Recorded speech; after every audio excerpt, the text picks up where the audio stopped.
this kind of sparked a thought. As you're working with these countries, the way the world works is the opposite of what we believe the world, ought to work.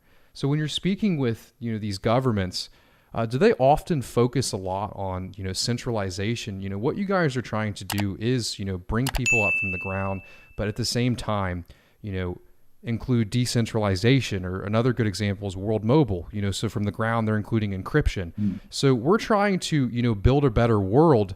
But when you're working with these governmental leaders, do they ever kind of put a full stop, kind of saying, hey, you're trying to, remove power from central control, when in reality, that's the exact opposite of what we want? Yes, sometimes there is a bit of a conflict between centralizing tendencies from governments and some of the technologies that we're building.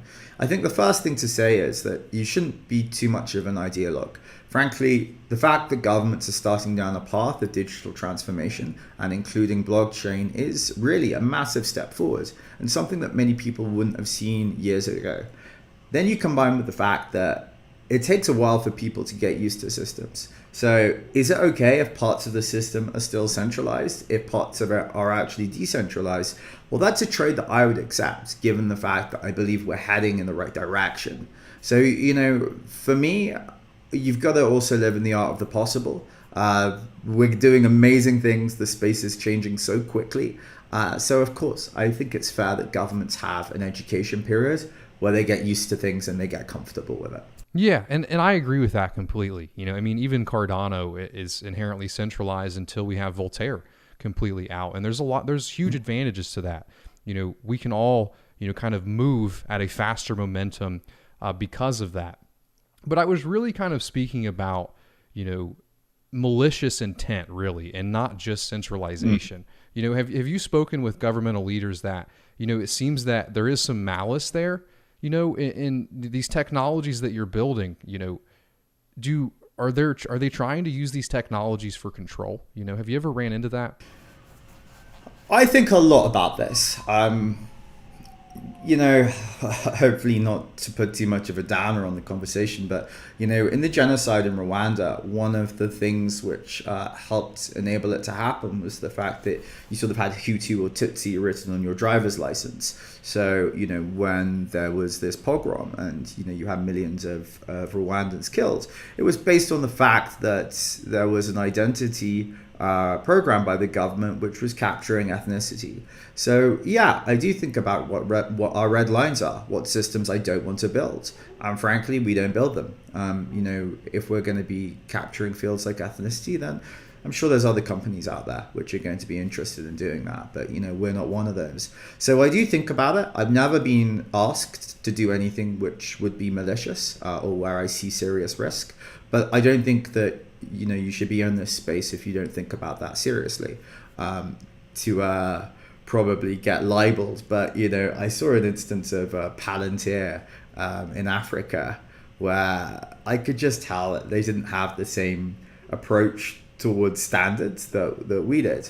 Palantir are interested in selling threat assessment projects for security services to be able to evaluate what the risk is of citizens. We're not. These are not the kind of solutions that we're interested in building. So I think it's a fair question. I can guarantee you it's something we think a lot about, and I feel pretty comfortable that we're on the right side of that line. Yeah, and I appreciate your response to that. That was just a curiosity, derived from us speaking, and I didn't really mean to put a damper on the lighthearted nature of the conversation either. Yeah, but you're right.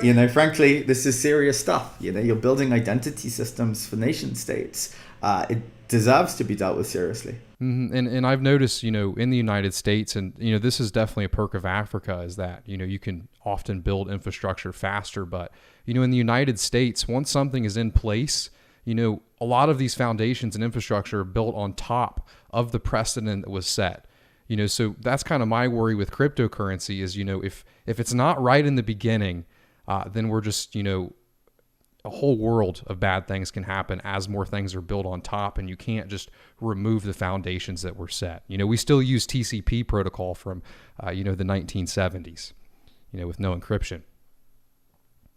It's not a terrible protocol. It's survived this length of time, but yeah, I take your point. So I was listening to an AMA that you did about Atala Prism the other day, and I really appreciate that. You mentioned that Atala Prism is going to be open source. Do you see IOG, just open sourcing Atala Prism, and for people on other continents or other countries, do you think that they should adopt this technology, or do you feel that over time, this technology, IOG will be pushing this technology, or it's on people of those continents and of those countries to do it themselves and work with their own governments?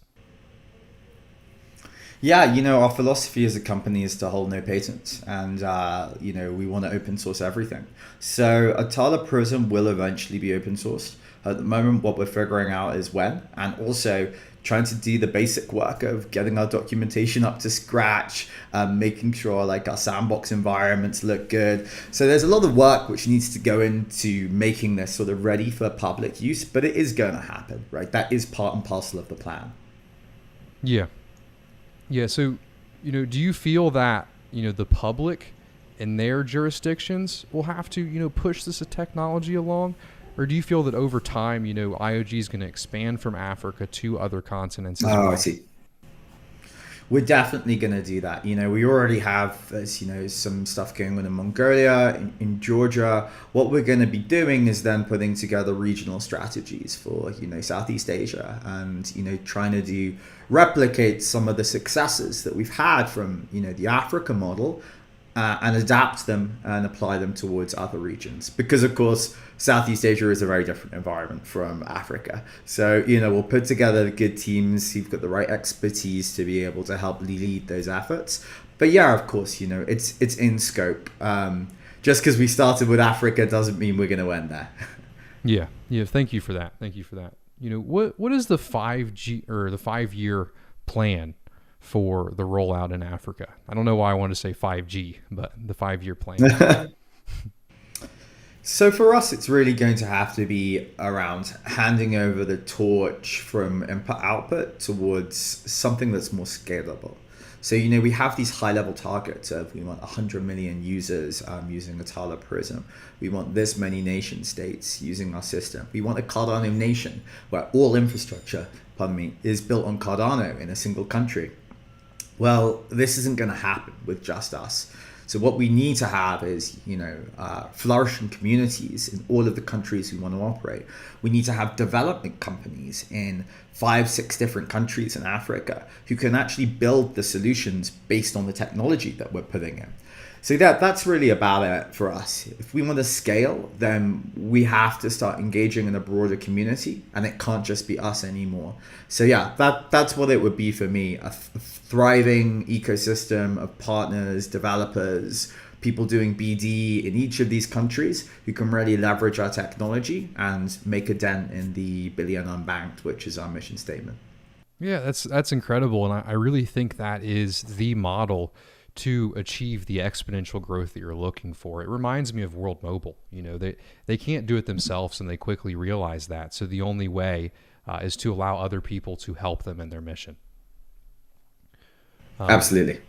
And just to sort of go back into that, and this is also why I think that some of the concepts around finance are so interesting, right? 100 million. If you look at the size basically of the DeFi market, I think it's around like 100 billion or something. And then if you were to look at the size of the traditional finance market, it's orders of magnitude bigger. So if we can start just using parts of the innovations that we've done to be able to impact into traditional industries, then you're going to see an explosion.